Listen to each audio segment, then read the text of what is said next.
बिस्मिल्लाहिर्रहमानिर्रहीम। अस्सलाम वालेकुम।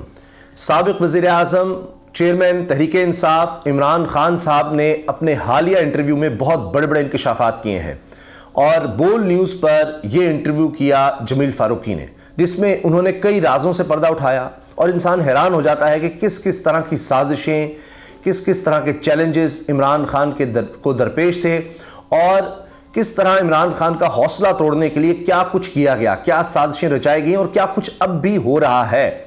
इमरान खान ने साबित किया कि वो इंतहाई मजबूत आसाब के और बहुत हौसले वाले शख्स हैं। किस तरह से उन्होंने इनका मुकाबला किया। अब इस इंटरव्यू में उन्होंने बहुत से इंकशाफात किए हैं, हर तरफ इसकी हेडलाइंस है, इस पर डिस्कशन हो रही है क्योंकि कई राज हैं जिनसे उन्होंने पर्दा उठाया है।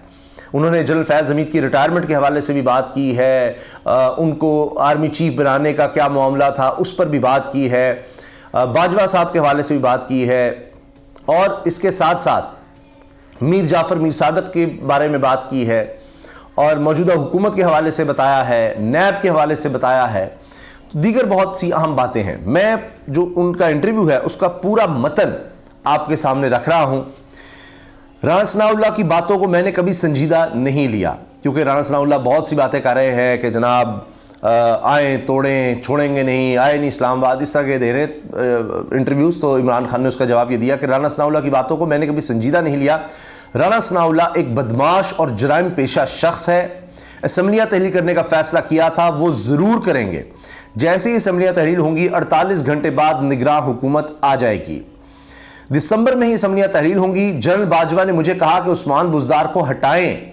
अजीब सी डिमांड थी क्योंकि आर्मी चीफ वज़ीर आज़म से नीचे है, यानी वज़ीर आज़म से नीचे आर्मी चीफ, और वो डिक्टेट करने की कोशिश कर रहा है, वो बता रहा है कि क्या करना है क्या नहीं करना। जनरल बाजवा मुझे काफ़ी देर से उस्मान बुज़दार को हटाने का कह रहे थे। जनरल बाजवा मुझे अलीम खान का कहते, मैं कहता अलीम खान पर केसेस हैं। LDA ने मुझे बताया अलीम खान ने अरबों रुपए की ज़मीन पर कब्जा किया है, अरबों रुपए की ज़मीन पर कब्जा किया है। जिस पर अरबों रुपए के इल्ज़ामात हों वो वैसे ही वज़ीर आला नहीं बन सकता। सबको नजर आ रहा था हमारी हुकूमत गिराएंगे तो कोई भी मईशत संभाल नहीं सकेगा। आखिर में हमने कहा कड़वा घूंट भर लेते हैं और वज़ीर आला को तब्दील कर लेते हैं। जनरल बाजवा को समझाने के लिए शौकत तरीन को भी मैंने भेजा था। सूरत हाल ऐसी थी, अगर सियासी अदम इस्तेहकाम आता तो मईशत संभल नहीं सकती थी। 30 साल से ये हुकूमत कर रहे हैं और मईशत की हालत इन्हीं की वजह से ये हुई है। आखिर में मैंने कहा हम फंसे हुए हैं, चलो वज़ीर आला को तब्दील कर देते हैं। एक अलीम खान का नाम दिया गया और दूसरा परवेज़ इलाही का नाम था। परवेज़ इलाही ने कहा मैं अलीम खान को वोट नहीं दूंगा। इसके बाद हमने परवेज़ इलाही को मदऊ किया। परवेज़ इलाही ने वाज़े कहा कि वो मेरे साथ हैं। परवेज़ इलाही का ख्याल है कि कुछ देर और हुकूमत चलनी चाहिए, लेकिन परवेज़ इलाही ने कहा कि जो मैं कहूँगा वही होगा। अब ये बात बार बार हो रही है, बार बार परवेज़ इलाही, मुनीस इलाही अपने ख्यालात का इजहार करें, लेकिन साथ ये कहते ज़रूर है कि अटल है जी, ये फाइनल है, जो इमरान खान कहेंगे वही होगा। इमरान खान साहब ने भी कहा जी अगले इलेक्शन में जीत के बाद परवेज़ इलाही वज़ीर आला होंगे, ऐसी कोई बात नहीं हुई। यानी अगले इलेक्शन हम जीते हैं तो परवेज़ इलाही को वज़ीर आला बनाएंगे, ऐसी कोई बात नहीं हुई। आईनी तौर पर आर्मी चीफ वज़ीर आज़म के नीचे होता है। जनरल बाजवा को मैंने कुलीग समझा था। इन दोनों डाकू खानदानों ने मुल्क के तमाम इदारों को तबाह कर दिया है। शहबाज शरीफ हुकूमत में आया है तो इसने FIA ही ख़त्म कर दिया है। FIA पर अपना आदमी रखवाया है ताकि वो इनके केसेस ख़त्म और हम पर केसेस बनाए। इस वक्त पंजाब और सिंध की पुलिस का बहुत बुरा हाल है। नैब पर भी अपना बंदा बिठाकर सारे केसेस मुआफ़ करवा लिए हैं। जिस मुल्क के इदारे तबाह होते हैं तो मुल्क तबाह हो जाता है। जो इदारा बचा हुआ है वो पाक फ़ौज है। फ़ौज इसलिए बची हुई है क्योंकि वो मुदाखलत नहीं करने देती। शुरू में हमें जनरल बाजवा की बहुत ज़रूरत थी। कोरोना में फ़ौज ने हमें बहुत मदद दी, हमारी बहुत मदद की। जानबूझकर कैंपेन की गई कि जनरल फैज़ को आर्मी चीफ बनाना चाहता था, यानी इमरान खान साहब के हवाले से ये कैंपेन शुरू हो गई। चैम गोया कि जनरल फैज़ को बनाना चाहते हैं, जनरल फैज़ को बनाना चाहते हैं। ये पूरी कैंपेन की गई, इसको पोलिटिसाइज़ किया गया जानबूझ के, क्योंकि कुछ लोगों ने गलत फहमियाँ क्रिएट करके अपने फ़ायदे निकलवाने थे। इमरान खान साहब ने कहा मैंने कभी भी नहीं सोचा था कि कौन आर्मी चीफ बनेगा। 1.5 साल पहले कौन सोचेगा कि किसे आर्मी चीफ लगाना है। 1.5 साल पहले कहाँ सोचना था। अच्छा, नून लीग किस तरह से हुकूमत में लाई जा रही है या लाई गई है, क्या प्रेडिक्शन उसकी की गई, क्या बताया गया इमरान खान को, वो अब आगे आ रहा है, बड़ा अहम है, वो ज़रूर सुनिएगा। 1.5 साल पहले कौन सोचेगा कि आर्मी चीफ किसे लगाना है। जनरल फैज़ का रिटायर होने का फैसला उनका ज़ाती है, मैं कुछ नहीं कह सकता। एक मफरूर बाहर बैठकर फैसले करे कि कौन आर्मी चीफ होगा, ऐसा कहीं नहीं होता। यानी नवाज शरीफ की तरफ उनका इशारा है। नून लीग के अपने रहनुमाओं ने कहा अदम इत्मीनान इस्टेब्लिशमेंट के बगैर कामयाब हो ही नहीं सकती। यानी इमरान खान ये कह रहे हैं कि इसमें इस्टेब्लिशमेंट का हाथ होगा। 100% उन्होंने अदम इस्तेहकाम में सहूलतकारी की है, इस्टेब्लिशमेंट की तरफ उनका इशारा है। जिसने अदम इत्मीनान को कामयाब कराया वो सारे मीर जाफर और मीर सादिक हैं। जिन्होंने रजीम चेंज होने दिया वो सारे जिम्मेदार हैं। इन्होंने मुल्क से गद्दारी की। 7 माह में जो मुल्क के साथ हुआ है वो दुश्मन भी नहीं कर सकता। हम इस वक्त डिफॉल्ट के करीब खड़े हैं। डिफॉल्ट होने से हमारा रुपया गिर जाएगा। जिन्होंने मुल्क की हालत की है वो सारे मीर जाफर और मीर सादिक हैं। जब हमारी हुकूमत गई तो सब ने सोचा कि लोग अब मिठाइयां बांटेंगे। कहते थे कि इमरान खान की सियासत अब खत्म हो गई है। ये सुनिएगा, जनरल बाजवा खुद कहते थे कि अगली बारी नून लीग की आ रही है। यानी जनरल बाजवा ये तक कहते रहे कि अगली बारी नून लीग की आ रही है। सबको ये बताते रहे कि नून लीग आ रही है, नून लीग आ रही है, ताकि उनकी तरफ लोगों को जाया जाए, सारा कुछ ये मैनेज किया जाए। अब ये सोचिए जरा, ये फैसला करके सारा कुछ बताया गया। जनरल बाजवा खुद कहते थे कि अगली बारी नून लीग की आ रही है। जनरल बाजवा कहते थे कि पीटीआई का कोई टिकट भी नहीं लेगा। ये बातें की गई जनरल बाजवा की तरफ से। अब सोचिए ये कितने मजबूत असाब का बंदा होगा कि जनाब इस्टेब्लिशमेंट में आर्मी चीफ ये कह रहा हो कि भाई ये फारिग है, कोई नहीं आएगा, नून लीग आएगी, तो उस वक्त खड़े रहना, वरना आपको पता है सारे लोग तो भाग जाते हैं। इमरान खान साहब ने कहा बात यह है कि ये खुद को गैर सियासी कहते हैं और फिर सियासी बन जाते हैं। इनको बताया गया कि इमरान खान को हटाएंगे तो अवाम में मिठाइयाँ बांटी जाएंगी, अवाम मिठाइयाँ बांटेंगे। हमें निकालने के बाद अवाम सड़कों पर निकल आए।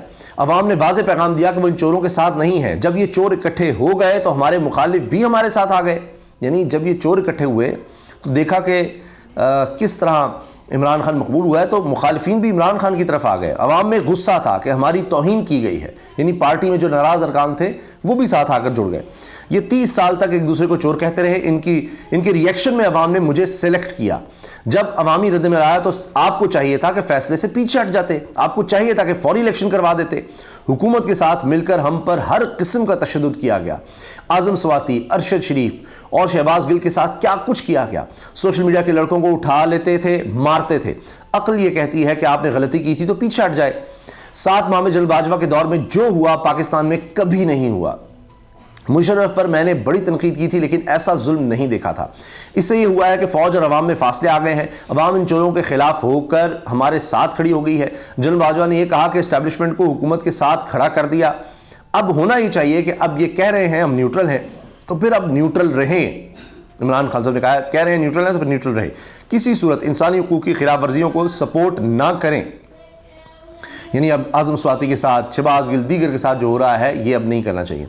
इलेक्शन की ज़रूरत किसको है? हमारा ग्राफ तो ऊपर जा रहा है। ज़िमनी इलेक्शन में सारी पार्टियां और इस्टेब्लिशमेंट इनके साथ थी लेकिन हार गए। ये इलेक्शन से डरे हुए हैं, इन्होंने इलेक्शन नहीं करवाने। इलेक्शन पाकिस्तान के अवाम और मुल्क की ज़रूरत है। मईशत अगर ऊपर उठानी है तो सियासी इस्तेहकाम लाना होगा। सियासी इस्तेहकाम इलेक्शन से आता है तो इलेक्शन बहुत ज़रूरी है। ये 10 माह या साल बाद इलेक्शन करवाएं, इन्होंने हारना है। ये खुद को बचाने के लिए चाहते हैं कि इलेक्शन ना हो। इनकी सबसे बड़ी कोशिश है कि किसी तरह मुझे नाअहल करा दें। इलेक्शन कमीशन इनके हाथ में एक हथियार है। मुझे नाअहल करने के लिए ये इलेक्शन कमीशन को इस्तेमाल कर रहे हैं। नवाज शरीफ की कोशिश है इसके केसेस मुआफ़ हों और मुझे नाअहल किया जाए।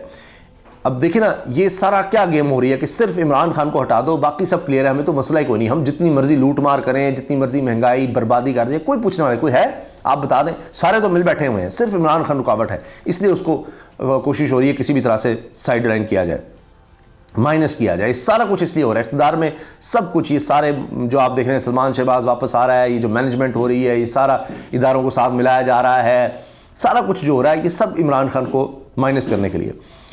इमरान खान साहब ने कहा जी इनको NRO 1 मुशर्रफ ने दिया और NRO 2 जनरल बाजवा ने दिया। जो लोग मुल्क में एहतसाब चाहते थे इन पर केसेस कर दिए गए।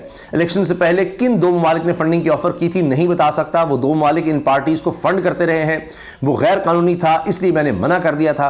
साइफर पर किसी को शक है तो कैबिनेट के मिनट्स पड़े हुए हैं, वो पढ़ ले। साइफर पर कौमी सलामती कमेटी के भी मिनट्स मौजूद हैं। साइफर में वाज़े लिखा है डोनाल्ड लू ने कहा कि इमरान खान को हटाओ। डोनाल्ड लू ने कहा हटा दिया तो मुआफ़ कर देंगे। तो मुश्किलात नहीं, अगर करेंगे यानी नहीं हटाएंगे इमरान खान को तो मुश्किलात होंगी। मुझे जितना मर्जी गुस्सा हो, मुल्की मफादात के लिए मुल्की मफादात कहते हैं कि अमेरिका से अच्छे ताल्लुकात होने चाहिए। हमें अमेरिका की ग़ुलामी नहीं करनी चाहिए, दोस्ती करनी चाहिए। हमें कभी भी किसी की जंग में शामिल नहीं होना चाहिए। अफगान जहाद में शामिल होकर हमने बहुत बड़ी कीमत अदा की। अमेरिका की जंग में शामिल होकर भी हमें बुरा भला कहा गया। अमेरिका और अफगानिस्तान के दरमियान बातचीत में मेरी हुकूमत ने बहुत मदद की। 9 और 10 अप्रैल की शब हेलीकॉप्टर से मुतालिक खबर किसने किसने छपाई नहीं जानता। ये खबर छपी थी कि जी वज़ीर-ए-आज़म हाउस में हेलीकॉप्टर गया, कोई इमरान खान को किसी ने थप्पड़ मारा, ये BBC में सारी खबर आई थी। इमरान खान साहब ने इसका जवाब दिया कि अगर कोई मेरे साथ कुछ करता ऐसा तो मैं चुप करके ना बैठ जाता। इस पर यह भी बड़ा वायरल हो रहा है। तो वो सारी खबर फिर गलत निकली थी और ISPR की तरफ से भी इसको डिनाई किया गया था। मुझे तो ये भी नहीं पता था कि बाहर कैदियों वाली गाड़ियां खड़ी हैं। इस रात कोई हेलीकॉप्टर नहीं आया था। जिन्होंने भी हमसे गद्दारी की, अवाम ने इनको इलेक्शन में सजा दी, यानी लोटों के साथ जो हुआ आपके सामने है। जब तक केसेस खत्म नहीं होंगे नवाज शरीफ वापस नहीं आएगा। नवाज शरीफ अगर पंजाब में एंट्री मारते हैं तो पंजाब इंतजामिया गिरफ्तार करेगी। हमें ख़त्म करने का एक तरीका था कि हालात ठीक कर देते, यानी अगर तो ये हालात ठीक कर देते, आके महंगाई ख़त्म कर देते, बड़ी ज़बरदस्त गवर्नेंस होती, बड़ा कुछ कमाल कर देते, तो फिर था कि तहरीक इंसाफ की तरफ लोग ना देखते। जनरल बाजवा वाकई समझते थे कि शहबाज शरीफ बहुत ज़हीन है। जनरल बाजवा के लिए करप्शन तो कोई चीज़ ही नहीं थी। नैब जनरल बाजवा के कंट्रोल में थी, नैब इनके नीचे थी, वही फैसला करते थे कि किसने अंदर जाना है और किसने बाहर। जिनके पास ताकत थी इन्होंने इन लोगों को रिलीफ दिया है। नैब हमारे नीचे नहीं थी, हर जगह इनका कंट्रोल था। हमें कहते थे एहतसाब को छोड़ दें और मईशत पर जोर लगाएं। मुआशरा जब तक ताकतवर की करप्शन नहीं पकड़ता वो तबाह हो जाता है। हाई लेवल की करप्शन मुल्क को तबाह कर देती है, लेकिन जनरल बाजवा नहीं समझते थे। जनरल बाजवा वाकई समझते थे कि शहबाज शरीफ पंजाब स्पीड है। सबको पता चल गया पंजाब स्पीड क्या है। जो इस सेटअप को लेकर आए हैं, इनसे बड़े मीर जाफर और मीर सादिक तारीख में नहीं। इन्होंने डेली मेल पर केस किया और कहा कि हम जीत गए हैं। अगर ये जीत जाते तो डेली मेल को अखराजात के पैसे देने पड़ते। डेली मेल ने कोई पैसे नहीं दिए, इन्होंने अदालत से बाहर डील की है, वहां भी डील कर गए हैं। डेली मेल ने इसलिए माजरत की क्योंकि इन्हें NRO मिल चुका है। चोरी के जो बाकी चार्जेस डेली मेल ने लगाए इस पर वो खड़े हैं। कुछ चैनल्स इनके साथ खड़े हो गए हैं और इनकी करप्शन को प्रोटेक्ट कर रहे हैं। वो चैनल्स इनके साथ मिलकर मुल्क को नुकसान पहुंचा रहे हैं। जो इनके बयानी के खिलाफ खड़ा होता है ये इस पर सख्ती कर देते हैं। इनके बयानी के खिलाफ खड़ा होने पर शुएब शेख पर केसेस किए गए। हकीकी सहाफत करने पर बोल्ड न्यूज़ को खिराज तहसीन पेश करता हूँ। शुएब शेख ने हकीकी सहाफत के लिए स्टैंड लिया। शुएब शेख को स्टैंड लेने पर खिराज तहसीन पेश करते हैं। यह है जनाब इमरान खान साहब का ताज़ा तरीन इंटरव्यू। बाजवा साहब पर फिर तनकीद और यह कि जी नून लीग आ रही है और शहबाज शरीफ को ये कुछ समझना। आप देखिए कि क्या क्या होता रहा इमरान खान के साथ। नैब के हवाले से उन्होंने बताया है, फिर करप्शन कोई मसला ही नहीं था ये उन्होंने बताया है। नैब किसके अंडर काम कर रही थी, सारे राजों से उन्होंने पर्दा उठाया है। आप अपनी राय का इस इंटरव्यू के हवाले से इजहार ज़रूर कीजिएगा कमेंट सेक्शन में। इजाज़त दीजिए, अल्लाह हाफ़िज़।